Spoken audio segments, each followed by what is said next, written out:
এই বইটা বৃন্দাবন দাস ঠাকুরের রচিত, লেখা, নারায়ণী দেবীর সন্তান চৈতন্য ভাগবতের 2টি খণ্ড আমার কাছে আছে।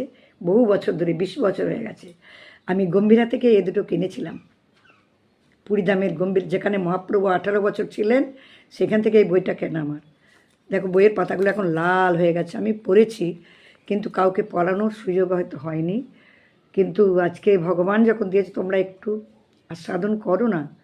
এই রস আস্বাদন করতে করতে একদিন তো ঠিক চৈতন্য প্রীতি হবে, চৈতন্য জাগবে। ঠিক আছে বন্ধুরা, আমি ত্রয়োদশ অধ্যায়, দেখো এই ত্রয়োদশ অধ্যায়ের মধ্যখণ্ড থেকে পাঠ করব। শোনো, আমার চোখে তো ভালো ধরা পড়ে না, দেখি।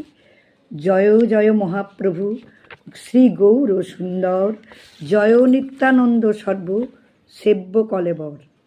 হেনমতে নবদ্বীপে শ্রীপ্রভু বিশ্বম্ভর, ক্রিয়া করে নহে সর্ব নয়ন গোচর। লোক দেখে পূর্বে যেন নিমায় পণ্ডিত, অতিরিক্ত আর কিছু না দেখে চরিত। যখন প্রবিষ্ট হয় সেবকের মেলে, তখন ভাসেন সেই মত্ত কুতূহলে। যার যেন ভাগ্য তেন তাহারে দেখায়, বাহির হইলে সব আপনা লুকায়। একদিন আচম্বিতে হইল হেনমতি, আজ্ঞা কইল নিত্যানন্দ, শুনো হরিদাস, শুনো নিত্যানন্দ, শুনো হরিদাস, সর্বত্র আমার আজ্ঞা করহ প্রকাশ। প্রতি ঘরে ঘরে গিয়া করো এই ভিক্ষা, বলো কৃষ্ণ, ভজ কৃষ্ণ, করো কৃষ্ণ শিক্ষা।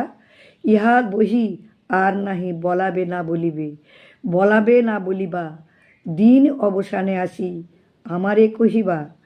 আজ্ঞা শুনি হাসে সব বৈষ্ণব মণ্ডল, অন্যথা করিতে আজ্ঞা কার আছে বল।